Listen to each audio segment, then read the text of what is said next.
Já ainda? Bom, nós recebemos aqui uma pergunta feita pelo juiz de direito Osmar Marcelo Júnior, de São João da Boa Vista, que indaga. Pertencente à Grande Vargem Grande do Sul, né? No que se refere à verificação do valor da causa, causas que superarem 60 salários mínimos devem ser afastadas da competência do Juizado Especial da Fazenda, ou é o caso de aplicação integrativa da norma do artigo 3º, parágrafo 3º da Lei 9.099/95. Esclarece a pergunta. Trocando em miúdos, não seria o caso de manter a competência e entender por renunciado o excesso?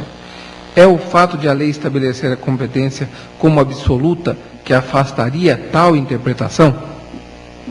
Pergunto. Eu quero crer que, na verdade, nós já debatemos essa questão aqui. Se eu tenho para mim, para ser coerente com a disciplina da Lei 12.153/09, que atribuído um valor aquém de 60 salários mínimos à causa, esta competência é do juizado, é do GEFAS, mando, redistribuo a ação para o juizado. A colega do juizado certamente ficará numa posição, diria eu, não muito confortável, porque há uma disposição legal no sentido de que o autor da ação estaria renunciando ao excesso, ao crédito excedente. Perguntaria, caberia à colega do juizado determinar emenda inicial para que o autor esclarecesse a sua efetiva disposição de renúncia, quando a própria lei diz que a opção implica a renúncia? Eu acho que é uma questão para ser pensada, né? É uma questão para ser pensada. Eu, na minha prática diária, eu tenho feito o seguinte: eu tenho já determinado a emenda inicial, quando percebo que o valor efetivo, o conteúdo econômico efetivo da pretensão é superior, é igual ou superior a 60 salários mínimos, eu determino a emenda no sentido de indagar da parte, né, como ela chegou, como ela apurou aquele valor da causa muito aquém da pretensão que, na minha percepção, é superior, igual ou superior a 60 salários mínimos. Isso eu tenho feito e eu acho que me parece coerente. Diante dessa disposição peremptória do artigo 3º, parágrafo 3º da Lei 9.099/95. Eu penso que quando o ajuizamento da ação, o valor da causa, superar 60 salários mínimos, a parte deve ser esclarecida de que o excesso que está na sua pretensão será considerado renunciado. Eu tenho entendido que renúncia não é automática. Renúncia é como se fosse um abandono de direito e, portanto, especialmente se é o leigo que vai até a Secretaria do Juizado, ele não tem conhecimento da lei, embora ela tenha sido publicada, mas na prática não tem conhecimento da lei, eu penso que ele deva ser obrigatoriamente esclarecido a respeito disso. Aliás, salvo engano, no juizado civil já existe no formulário em que se deduz a pretensão um esclarecimento, uma advertência. Se o valor superar o teto legal, aquele valor será considerado, o excesso será considerado como renunciado. Então ele deve saber e ter ciência dessa advertência. E eu tenho pensado isso já há algum tempo e vejo que no próprio juizado federal existe uma súmula editada pela Turma Nacional de Uniformização de Jurisprudência, no sentido de que não há renúncia tácita no Juizado Especial Federal. Nós estamos falando aqui de direito público. Se vale para um direito público, essa renúncia tácita não ser admitida, penso que também, neste caso, ela não deva ser admitida, como eu penso não deva ser admitida a renúncia tácita também no juizado especial civil, com devido e grande respeito àqueles que entendem o contrário. Se a ação, portanto, supera o valor de 60 salários mínimos e foi ingressada na vara comum, eu admito o processamento pela vara comum. Se ela ingressou no juizado da Fazenda Pública e a parte não foi esclarecida de que o excesso pedido será considerado renunciado, não vejo como ele não ser advertido dessa possibilidade, exatamente dessa possibilidade de renúncia.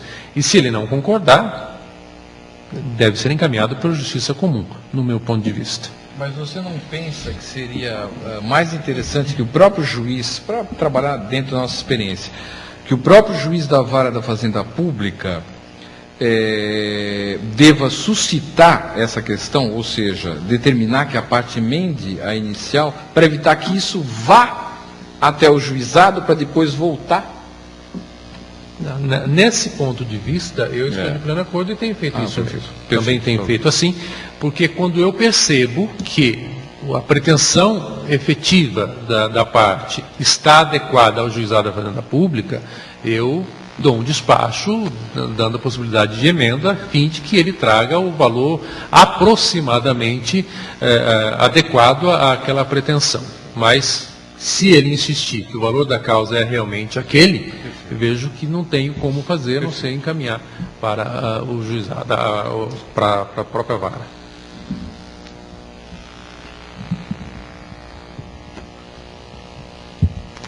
Eu queria aproveitar aqui para, depois de ter ouvido os colegas e verificado que o tema é bem mais difícil e espinhoso do que ele poderia parecer de início, mas justamente o que nós tentamos, quando chamamos os magistrados aqui com essa experiência inicial, para dar início às discussões, revelar que eu entrei à sala com algumas dúvidas. Algumas delas foram solucionadas no decorrer da explanação de ambos os colegas. E novas dúvidas já surgiram em face do que foi dito pelos colegas. Então, eu vou tentar fazer uma colocação um pouquinho abrangente com uma cesta de algumas dúvidas que me surgiram. A primeira delas é a de que o valor da causa, com a questão do juizado especial da Fazenda, ganhou um relevo e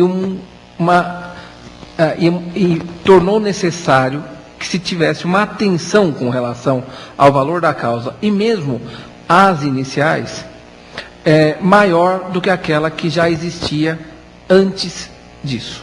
Então, me parece bastante justificável que, a partir do juizado, tenha havido uma mudança de posição na verificação do valor da causa e das iniciais. Mas aí surgem algumas questões. E aí eu penso, inclusive, no que foi dito pelos colegas Luiz Sérgio e Ronaldo. Primeiro, o valor da causa, quando a causa tem um conteúdo econômico, uma ação de cobrança de determinados valores, o valor da causa é fixado com a importância das prestações vencidas, mais 12 das vincendas. Isso pode ser aplicado indistintamente às várias causas que existem em curso nas fazendas públicas. Me parece que inclusive ações de funcionário, essas ações não têm um conteúdo econômico imediato em que um valor da causa possa ser necessariamente fixado nas prestações vencidas mais as vincendas. Vamos pensar alguns casos. Alguém que pede uma anulação de um ato de interdição de atividade. Alguém que vai discutir uma pena disciplinar de repreensão, porque a lei já trata efetivamente da de demissão. um desrespeito a uma lista de promoção por antiguidade, um ato arbitrário que possa ter implicado na perda de uma antiguidade, em especial naquelas carreiras militarizadas, hierarquizadas. Há, nesses casos, correspondência entre a soma das prestações vencidas mais 12 com o conteúdo da ação, que pudesse implicar, como disse o colega Luiz Sérgio, numa nulidade de uma ação que tivesse sido processada perante a vara da Fazenda Pública? Em princípio, me parece que não. Me assusta isso. Outra coisa que eu acho que é relevante até tem a súmula que foi citada pelo colega Ronaldo aqui com relação à renúncia, mas uma distinção que me pareceu que ficou muito clara na exposição do colega Luiz Sérgio. O valor da causa há de ser considerado com relação ao momento da propositura da ação, e não com o momento da liquidação. Então, se você me permite, só invocando a regra do artigo 87, em termos de competência. A pergunta que eu coloco é: onde está, nos casos em que há prestações vincendas, a necessidade de uma manifestação inicial com relação à renúncia? Outra questão que porque se a renúncia estaria limitada ao período da propositura da ação, então ela estaria limitada só às prestações vencidas, ela importaria em incluir 12 das vincendas. Por que 12? E se as 15 das vincendas superarem esse valor, isso, a utilização do juizado importaria em renúncia? Eu estou colocando questionamentos relativos até a processos que já vi com relação a decisões nas quais foi determinada a emenda da inicial. Mais uma outra questão. Esse cuidado na definição da competência, ao menos no início, ele não pode implicar em que, como foi dito na explanação, aquilo que veio para viabilizar um maior acesso ao judiciário tenha por consequência uma dificuldade de acesso ao judiciário. E as questões em que o valor a ser apurado depende de documentação que se encontra só em poder da ré. Então, são questões muito complexas que eu acho que precisam ser trabalhadas com ponderação, com calma e com seriedade. Por isso, nosso cuidado da PAMAGES de trazer o assunto em discussão. Anoto, inclusive, que é uma questão um pouco diferente dessa que estamos discutindo hoje, mas que tem muito a ver com isso tudo, aquilo que se tem chamado em segundo grau de execuções vazias. São aquelas execuções de ações que são propostas sem nenhum cuidado com a definição, com a verificação na inicial, com relação a funcionários em especial, se eles têm algum direito ou não. A matéria é discutida em tese, e só se vai verificar se realmente aqueles funcionários têm direito ou não, quando se recebe as necessárias planilhas para a liquidação Esta questão das execuções vazias me parece que é um tema muito bom para que a gente possa dar continuidade às nossas palestras aqui na PAMAGES. Nós vamos deixar esse tema para depois. Se você me permite, por exemplo, esse tema da execução vazia, no meu ponto de vista, ele apenas reforça a necessidade de uma estimativa séria do valor da causa. Se você me permite, tem uma passagem aqui, que eu acho muito elucidativa, no livro do Gelson Mário de Souza.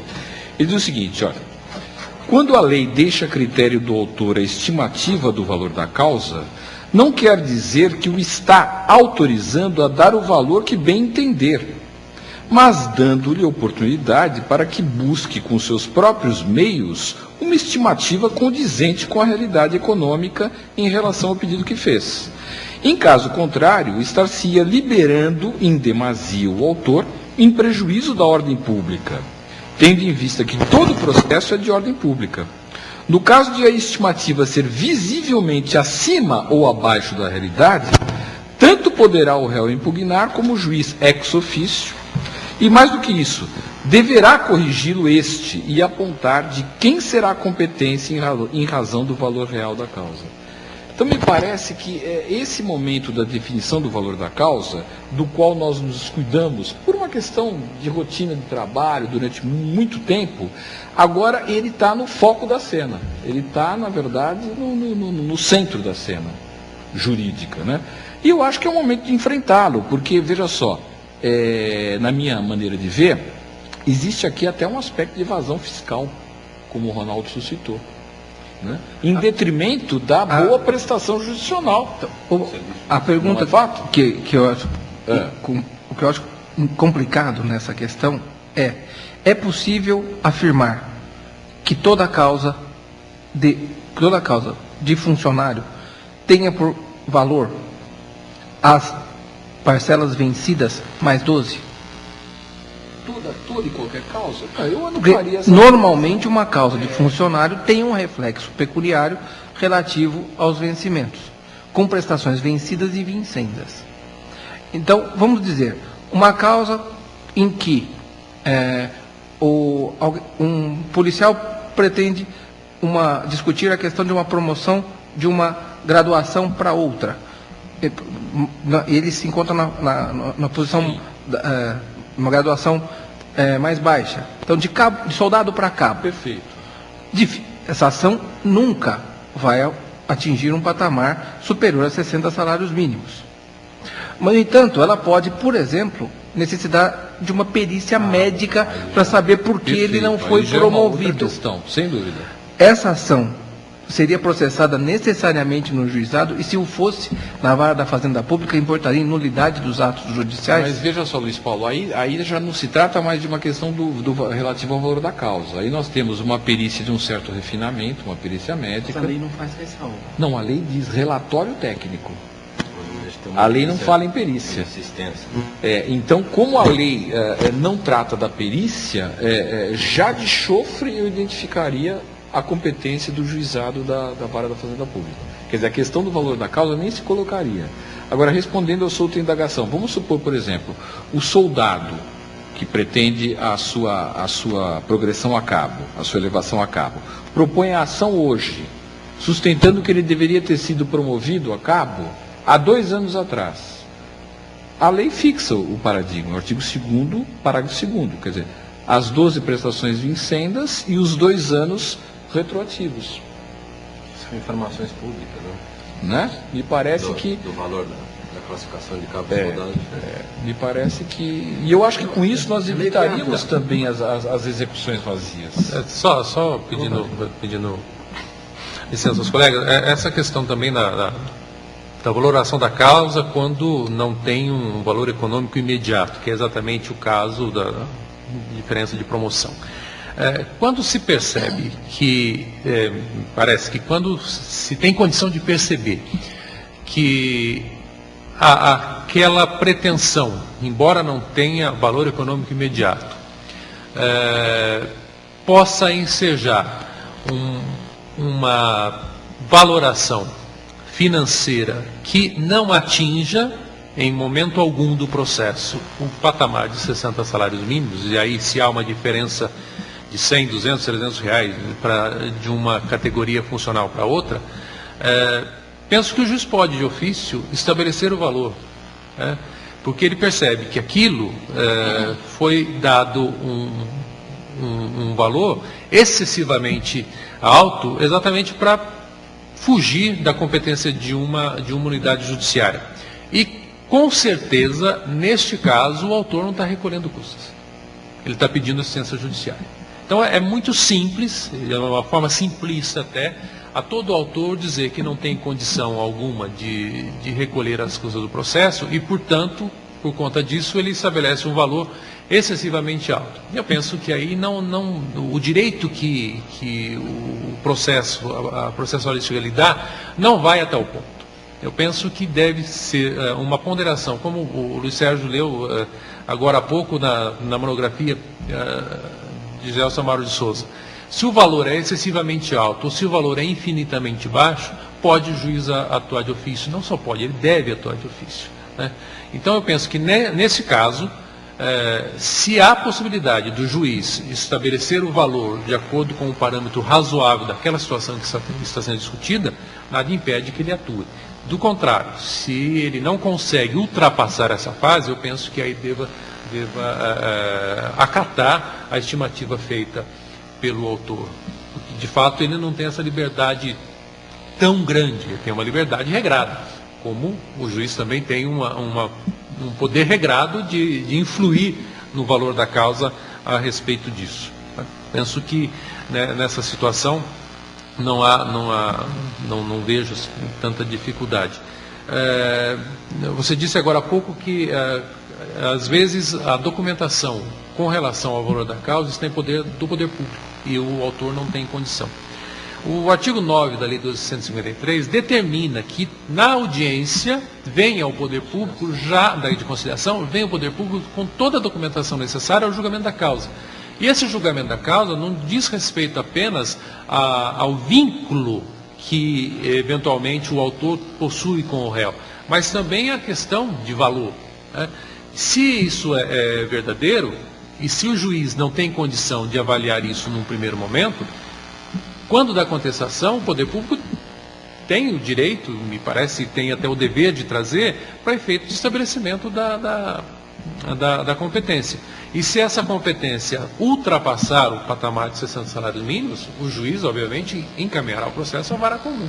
E o reverso da moeda, penso que seja também da mesma forma. E aproveitando até essa oportunidade, nós recebemos agora um questionamento do Luiz desembargador Antônio Carlos Vini, desembargador em São Paulo, e questiona se essa determinação para a atribuição do valor da causa, e vamos ler primeiro, desculpa, aí já.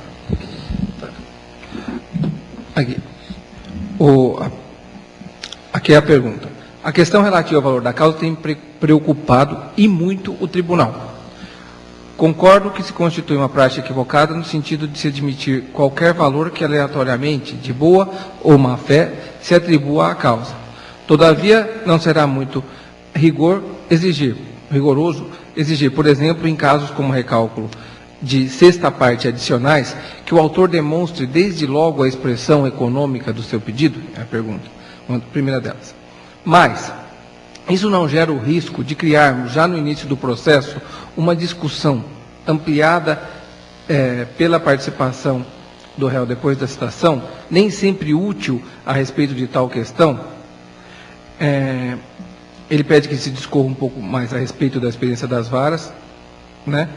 E registra que foram muito interessantes as considerações feitas nas duas exposições, dentre elas aquelas relativas ao possível direcionamento da distribuição via atribuição maliciosa do valor da causa. Dá parabéns aos expositores e à APAMAGES. Então, essas são as questões. Deixa eu... Queria fazer só uma consideração, porque nós dentro do universo das ações das varas de fazenda, que nós estamos acostumados aqui, o Luiz Paulo, o Ronaldo, o Luiz Sérgio e eu, a maioria das ações, e isso é constatado na execução, na fase de execução, são ações de funcionários públicos.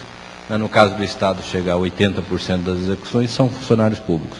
E todas movidas em litisconsórcio, né? Facultativo e em grande número. Tem ações de 1.200 funcionários. Depois, uma época, a Fazenda começou os juízes da Fazenda começaram a sistematizar que só poderiam 30 litisconsórcios. Agora, eu acho que essa parte da execução vazia, que aconteceu muito nas ações dos policiais militares, que eles entravam pedindo nível universitário, insalubridade, GAP, de repente o autor nem era policial militar, porque as ações eram contestadas de forma genérica pelo Estado, porque eram 1.200 autores, um em cada lugar do Estado, e não conseguiam fazer uma defesa direcionada a cada um deles. Isso eu acho que não vai acontecer muito desses problemas de litisconsórcio no juizado. Por quê? Porque tem o teto, e o teto limita, inclusive, o valor global dos litisconsórcios. Então, até hoje, desde o dia 23 até hoje, isso, né? Porque senão vai ficar o corte do valor da causa, a renúncia, e só pode dividir os R$35 mil entre os tantos autores. Então, eu acho que no juizado que nós temos visto até hoje, né, são ações mais individuais mesmo. E até o que acontece muito, um funcionário conta para o outro que o advogado dele entrou e dá a inicial. Daí ele aparece no balcão com a inicial daquele advogado que entrou com o litisconsórcio na vara da fazenda, na vara ordinária, na vara comum, e ele apresenta querendo que se copie o texto ali da petição daquele advogado, né? E o outro ponto que eu gostaria de abordar é justamente do domicílio do autor, né? Eu acho que o que se vive hoje com o juizado, nós passamos em 2005, quando houve a criação das entrâncias finais no interior, automaticamente foram criadas as varas de fazenda do interior. Em todas essas, na época eram 23 comarcas, né, do interior. E houve uma discussão se a competência era das duas, né, das duas varas ao mesmo tempo, havia uma concorrência de competências e o autor escolheria. Na época nós até forçamos que as ações fossem propostas no interior. E é aí que eu acho que o juizado a ideia do juizado é essa, é facilitar o acesso, né, não só de deslocamento, mas de custo, né? Se você joga a ação de quem entrou lá em Teodoro Sampaio para São Paulo, mesmo que ele não tenha que pagar advogado para propor ação aqui em São Paulo, na fase recursal ele vai ter que contratar. Então ele vem para São Paulo contratar um advogado aqui ou vai ter que trazer um advogado de Teodoro Sampaio. Então fica prejudicada a ideia, né? Até na lei do juizado da fazenda traz um dispositivo interessante que o juiz pode requisitar prédio público para fazer as sessões, né, de conciliação e do próprio colégio recursal. Então eu acho que é isso, o juizado itinerante, ele pode sair dentro da comarca, requisitar o prédio de uma prefeitura de uma cidade que esteja na comarca, que seja distante, e fazer as audiências lá. Né? Para facilitar a vida do jurisdicionado. O né? espírito é esse.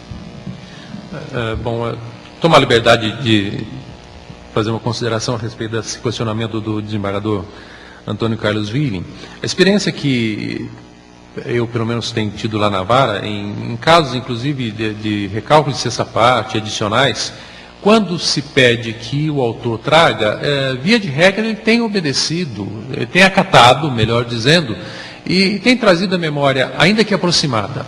E eu tenho conhecimento que também isso tem acontecido nas varas do juizado aqui de São Paulo. As colegas têm pedido que eles tragam a memória discriminada, ainda que aproximada da sua pretensão, e tem sido admitido e tem sido acolhido com uma certa regularidade. Evidentemente que, em alguns casos, a parte não se indispõe a respeito disso e maneja o agravo de instrumento.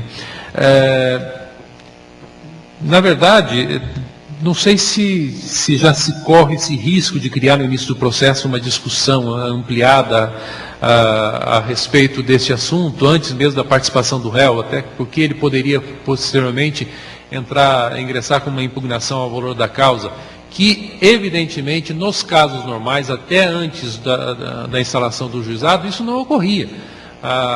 O autor atribuía um valor aleatório, ínfimo, e a Fazenda Pública não impugnava. Exceção feita a um ou outro caso, mas, via de regra, não havia qualquer tipo de impugnação. E penso também que não interessa à Fazenda Pública ingressar com a impugnação. Quer dizer, enquanto o processo não se estabiliza com o andamento normal, a Fazenda Pública vai ficar numa posição de inércia. É cômodo, e não tenho visto que essa determinação da adequação do valor da causa tenha gerado uma discussão ampliada dentro do processo, porque aqueles que acatam essa orientação, essa mudança de mentalidade ou esse reencontro com as normas processuais do artigo 258 e seguintes tem sido de sucesso, na verdade, né? Penso, então, que não haveria esse receio. Quando se fala também em litisconsórcio, embora o litisconsórcio facultativo seja uma liberdade uma faculdade que o Código de Processo Civil concede ao autor, e ele se estabelece por livre escolha do autor, Eu tenho tido uma certa dificuldade em acatar pura e simplesmente que quando o autor se reúne num grupo de 20, 30, por exemplo, o faz apenas para fugir do sistema do juizado. Eu não sei, não tenho ainda posição formada a respeito de dizer que isso seja uma faculdade completamente livre, completamente aberta para o autor. A regra do juizado é aquela que procura amparar e ampliar o acesso à justiça para o autor naquela situação em que se possibilita o litisconsórcio no patamar global. Não sendo possível, não sei se não há aí uma subversão dos objetivos da lei em amparar o jurisdicionado numa forma mais rápida e, portanto, permitir que, não ele, mas o advogado, faça essa junção de autores para efeito de ajuizamento. E, aliás, a prática tem mostrado que a junção de autores num grupo de 20, 30, ao largo da economia processual que isso traz, é também motivo para que o advogado tenha a sua remuneração paga num grupo maior com menos esforço. Isso não há como deixar de concluir nesse sentido.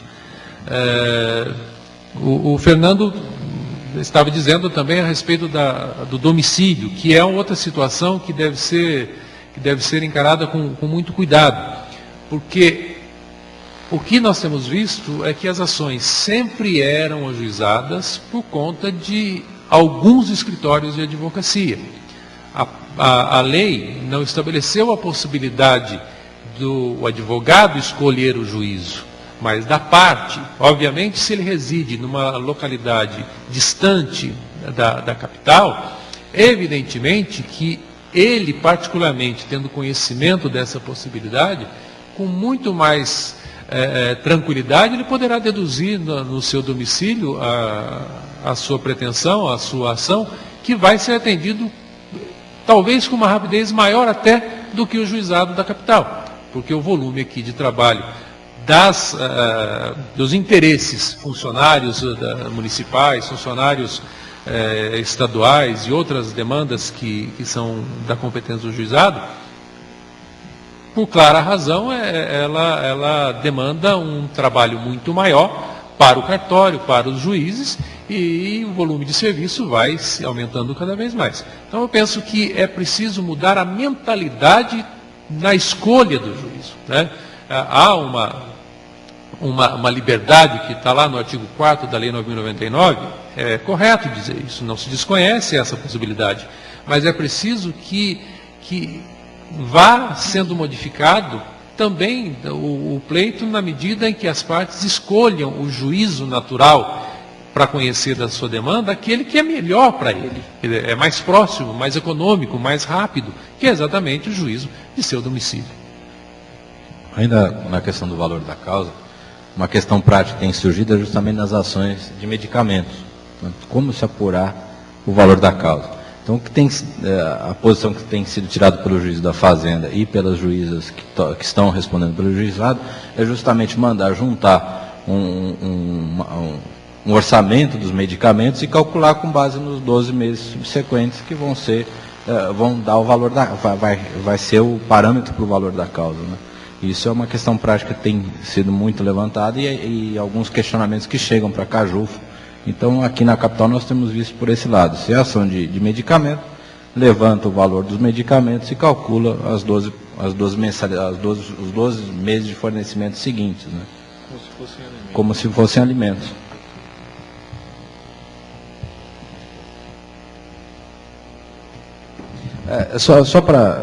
Com relação ao domicílio, para quem ainda julga as declaratórias de INSS no interior, isso na década de 90, o que tinha muito era que hoje quase toda a comarca tem uma vara federal, mas não tinha, antigamente era difícil. Então o que aconteceu? Quando ele queria declarar, e às vezes nós tínhamos a sede da comarca do estadual numa comarca, sair da circunscrição, e numa das cidades que pertenciam, dos municípios que pertenciam àquela comarca, tinha uma vara da federal. O que acontecia? Na federal eles indeferiam essas declaratórias. Então, ele, em vez de entrar no domicílio dele, que era nessa cidade onde havia vara federal, ele ia buscar o advogado da circunscrição onde a vara é estadual, para buscar a declaratória do INSS. E nós, muitas vezes, indeferíamos. Falar, não, tem que ir para lá, o juiz competente é lá onde é o seu domicílio, não aqui. Então, é a mesma coisa que está acontecendo aqui no caso do juizado. Pode. Depois eu encerro aqui para falar, mas fala. Não tem. Acho que, me parece que o objetivo principal dessa conversa foi alcançado, foi o de trazer questões, suscitar discussões iniciadas por quem já está com a mão na massa. Não são discussões teóricas que surgiram de uma análise de um texto novo, mas discussões vindas da atividade jurisdicional diária, direito vivo. Então, a nossa ideia aqui foi trazer essas questões para um debate e ampliar esse debate com todos aqueles que tiverem oportunidade de assistir a esta palestra. Eu acho que a próxima palestra agora nós podemos trazer as duas colegas que estão efetivamente no dia a dia lá, atendendo até 500 pessoas, às vezes, por dia, que comparecem ao juizado. Para se ter uma ideia, os primeiros dias de junho foram, acho que 30 ou 40 ações, 40 pedidos. No mês de julho, nós passamos para 500 em cada vara. E no mês de agosto já foi 1.300 e alguma coisa de ações propostas, fora aquelas pessoas que atendem, que são atendidas e comparecem lá e falam assim, não, eu quero alimentos do município. Mas por que alimentos do município? Não, porque o meu marido é funcionário de São Paulo, do município de São Paulo. Então daí tem que explicar que não, que ele tem que entrar numa vara de família para depois, com a sentença lá, ser executada, o município cumprir a determinação lá. Então, nós podemos marcar já uma próxima vez e trazermos as duas colegas, a Luciane e a Cristiane, aqui para dar a parte prática do dia a dia de uma vara de juizado, do juizado especial.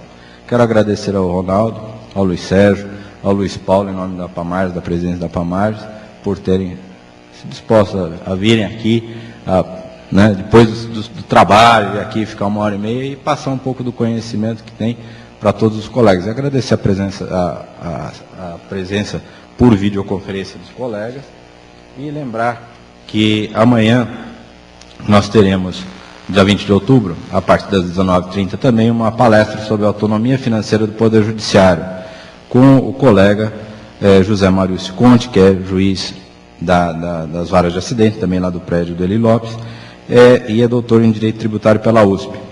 E no dia 21 de outubro de 2010, também, na quinta-feira, uma palestra com o colega Flávio Augusto Monteiro de Barros, que foi também nosso colega de juiz de direito lá, depois acabou saindo da carreira, mas é professor na área de alimentos gravídicos. Então, agradeço a presença de todos pela videoconferência, agradeço a presença dos palestrantes, do Luiz Paulo, diretor da Pamarges, e boa noite aos colegas, e até amanhã.